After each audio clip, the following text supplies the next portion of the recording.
دیدم بگشا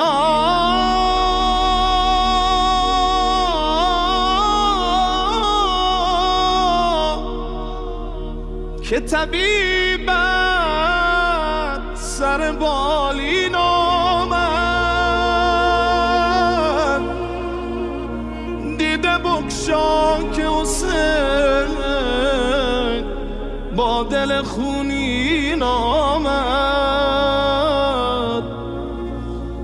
عباسم دیده برم منه ای سرو به خون غلطیده، تا نگوین حسین داغ برادر دید. یادم نمی رود، یادم نمی رود که همه عزتم تویی.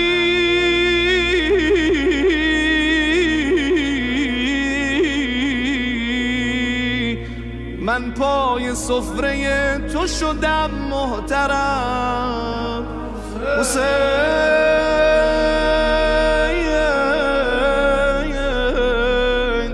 لطفی که کرده ای تو به من مادرم نکرد. ای مهربان تر از پدر و مادرم حسین. حسین آرام جانم، این دستت بیاد بالا. حسین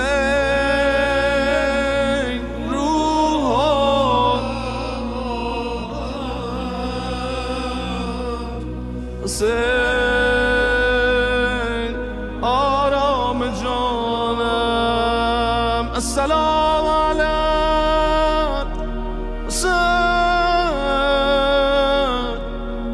وعلى علي ابن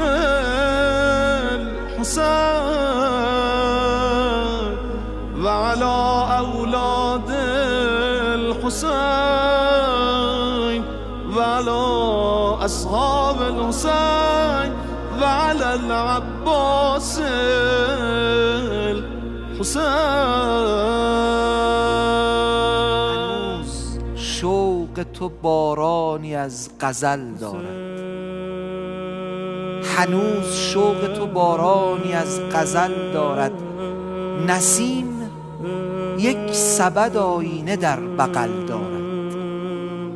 خوشا به حال خیالی که در حرم مانده و هرچه خاطره دارد از آن محل دارد.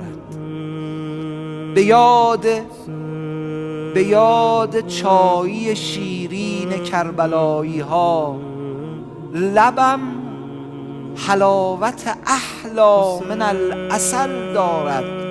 حسین جان بگو چه شد که من اینقدر دوستت دارم؟ بگو چه شد که من اینقدر دوستت دارم؟ بگو محبت ما ریشه در ازل دارد. غلامتان به من آموخت، غلامتان به من آموخت در میانه خون که روسیاهی ما نیز راه حل دارد.